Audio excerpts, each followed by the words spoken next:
anestesia geral atualmente? Se você quiser fazer um paralelo como era 20, 30 anos atrás, fica à vontade.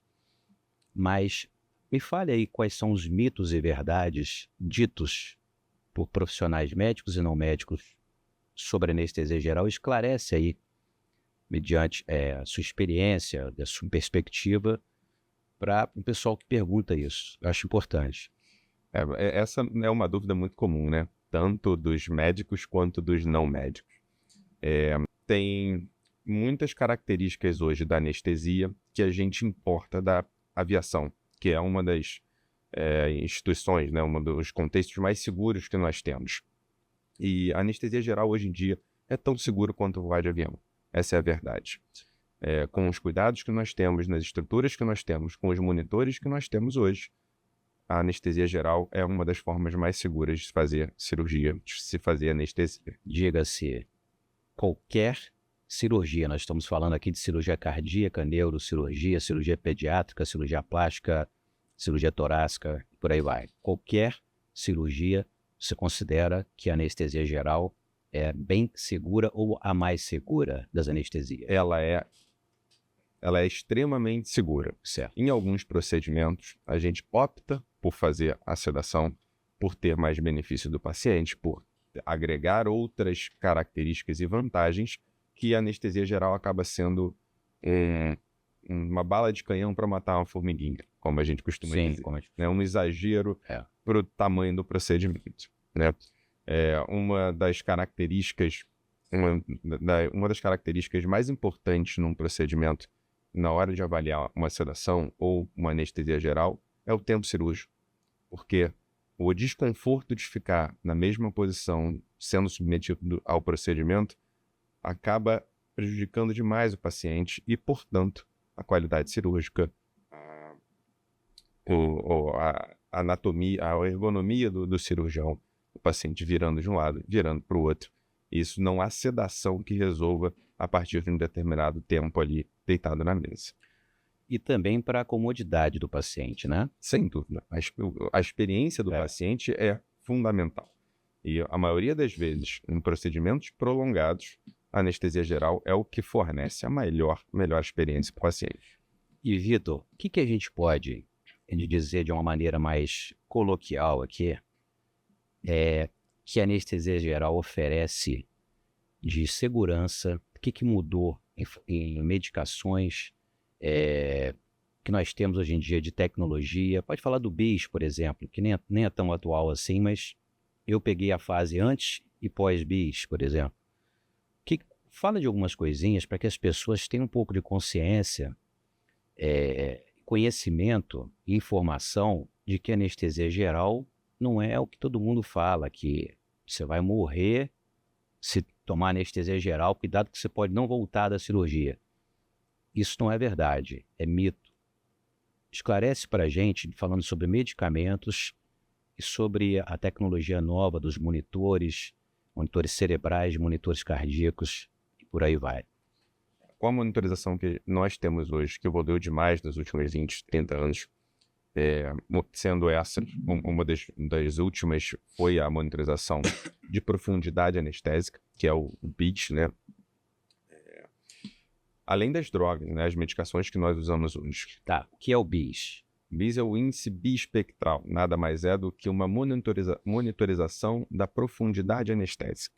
Então, como nós estamos agora, nós não estamos sob sedação, não estamos sob efeito de drogas, o BIS estaria elevado, acima de 90, vamos dizer assim. O BIS é um aparelhinho, só para o pessoal entender, que você coloca na testa do paciente. É um adesivo que você bota na testa. Tem outros locais que a gente pode colocar, por exemplo, na hora de fazer um facelifting, que algumas vezes incomoda o cirurgião, ou tumores cerebrais, por exemplo, que a região acaba sendo ali bem na área da cirurgia, a gente tem alternativas. Mas, em geral, é um eletrodo que a gente coloca. Um eletrodo, um adesivo que você bota em algumas partes do corpo, sendo que é preferencial se não houver nenhuma obstrução na testa. E daí você, como anestesista, vê as ondas cerebrais do paciente mediante aquela droga, aquele medicamento que está sendo usado. Ou seja, você tem a possibilidade de saber o tempo exato de acordar o paciente, o tempo, a quantidade mais ou menos exata, não em excesso, não de menos, de medicamento ou de drogas a serem administradas, é por aí, né? É por aí. A gente Explica isso pra gente aí. por Nós favor. temos como identificar se nós estamos dando mais ou menos anestesia, mais ou menos drogas do que o paciente precisa para aquele procedimento, né? Temos um nível ideal. Quanto mais estímulo um procedimento tem, mais medicações nós temos que dar.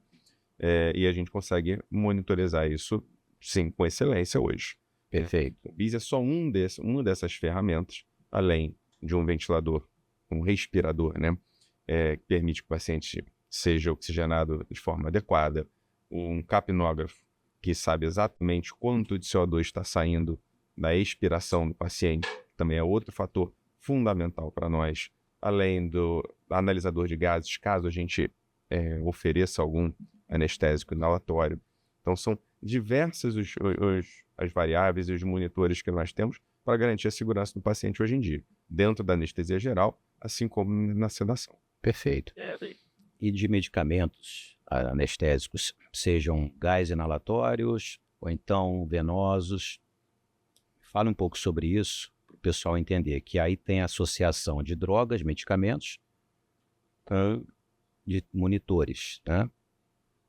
Isso para a gente fechar aqui uma conclusão e mostrar para o pessoal que a anestesia geral é segura. Assim como os monitores evoluíram, uma série de medicações novas também surgiram no ambiente da anestesia. São medicações em que o efeito é mais rápido, tanto para início, tanto para saída desse efeito. Então, o despertar do paciente, ele é mais rápido, tem menos efeitos colaterais. É muito frequente, né, a dúvida do paciente ter náuseas, vômitos no pós-operatório imediato, em decorrência das medicações que foram administradas. Isso se vem reduzindo de forma expressiva. Então, atualmente, vem reduzindo esses sinais e sintomas inconvenientes anestésicos no pós-operatório com essa gama de novas medicações que você está falando. Tanto dos monitores, que a gente consegue identificar com precisão quanto nós devemos dar para o paciente, então sem sobredose, assim como as novas drogas que permitem que a gente diminua, tem efeitos mais controlados do que se usava antigamente. Tá perfeito. Enfim, só para finalizar então, uma pessoa vai se submeter a uma cirurgia, não importa qual seja, se for proposta anestesia geral e a pessoa estando saudável, vamos dizer assim, são feitos exames pré-operatórios, exames cardiológicos, exames laboratoriais, estando tudo bem com essa pessoa, e que não tem o que temer. Não tem o que temer. E estando também num local apropriado, que tenha um centro cirúrgico, que tenha todas essas medicações que você está dizendo que são novidades e não novidades, são mais modernas, né? E que tenha também uma assistência pós-operatória adequada. É isso aí, né? Se nós tivermos todos os cuidados pré-operatórios de exame laboratorial, exames complementares, de exame físico ao paciente, uma conversa com o paciente para entender se tem algum fator de risco não coberto pelo exame. Se estivermos num local adequado, com as ferramentas adequadas, a anestesia geral é, sem dúvida, uma das formas mais seguras de ser submetida a um procedimento hoje. Então, olha aí, você que vai fazer uma cirurgia, está nessa dúvida, você tem um parente aí que vai ser submetido a uma cirurgia, que a pessoa está com medo, a família toda não sabe se opera, se não opera, deixe seu comentário aqui que a gente responde. E tá aí a explicação do Dr. Vitor. Não é para ter esse pânico todo, e hoje em dia se conversa com o anestesista também, né? Sem dúvida. Antes da cirurgia, não precisa ser no dia da cirurgia. Sem dúvida. Tem dúvida, liga para o teu médico, pede o telefone do anestesista e liga para ele. Você que é colega médico, anestesista, se quiser complementar a resposta aqui do Dr. Vitor, complementa aqui nos comentários, vai ser ótimo para a gente, em tom de debate, entendeu? Se faltou alguma coisa aí que você acha que vale a pena dizer, como algumas drogas ou outras novidades, põe no teu comentário aqui. Eu vou adorar ler e mando pro Vitor também depois. Ó, e aproveito, desculpa, aproveito. A disponibilidade do anestesista para conversar com o paciente no pré-operatório, ele inclusive já foi mostrado que diminui a quantidade de medicações que nós fazemos no intraoperatório. Perfeito. Então, o paciente menos ansioso, mais tranquilo, com mais informação sobre o que está acontecendo, é um paciente que se beneficia.